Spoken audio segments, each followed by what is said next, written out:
The surrender of the Empire of Japan was announced by Japanese Emperor Hirohito on 15 August and formally signed on September 2, 1945, bringing the hostilities of World War II to a close.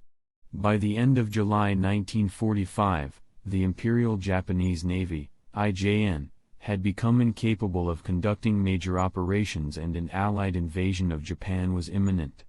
Together with Great Britain and China, the United States called for the unconditional surrender of the Japanese armed forces in the Potsdam Declaration on July 26, 1945, the alternative being prompt and utter destruction.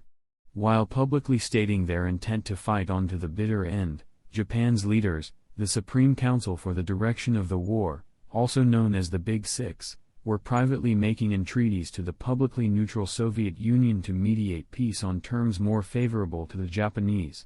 While maintaining a sufficient level of diplomatic engagement with the Japanese to give them the impression they might be willing to mediate, the Soviets were covertly preparing to attack Japanese forces in Manchuria and Korea, in addition to South Sakhalin and the Kuril Islands, in fulfillment of promises they had secretly made to the United States and the United Kingdom at the Tehran and Yalta Conferences. On August 6, 1945, at 8:15 a.m. local time, the United States detonated an atomic bomb over the Japanese city of Hiroshima. 16 hours later, American President Harry S. Truman called again for Japan's surrender, warning them to expect a rain of ruin from the air, the like of which has never been seen on this earth. Late in the evening of August 8, 1945, in accordance with the Yalta Agreements, but in violation of the Soviet-Japanese Neutrality Pact, the Soviet Union declared war on Japan, and soon after midnight on August 9, 1945, the Soviet Union invaded the Imperial Japanese puppet state of Manchukuo, Japanese city of Nagasaki. Following these events, Emperor Hirohito intervened and ordered the Supreme Council for the Direction of the War to accept the terms the Allies had set down in the Potsdam Declaration for ending the war. After several more days of behind-the-scenes negotiations and a failed coup d'état, Emperor Hirohito gave a recorded radio address across the empire on 15 August announcing the surrender of Japan to the Allies.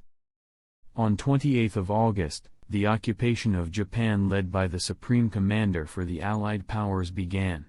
The surrender ceremony was held on 2 September, aboard the United States Navy battleship USS Missouri, at which officials from the Japanese government signed the Japanese Instrument of Surrender, thereby ending the hostilities.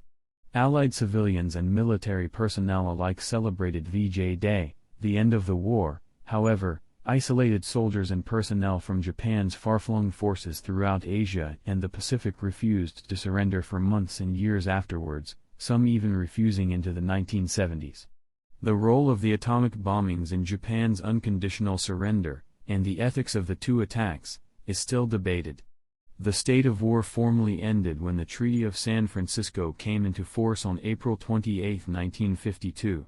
4 more years passed before Japan and the Soviet Union signed the Soviet-Japanese Joint Declaration of 1956, which formally brought an end to their state of war.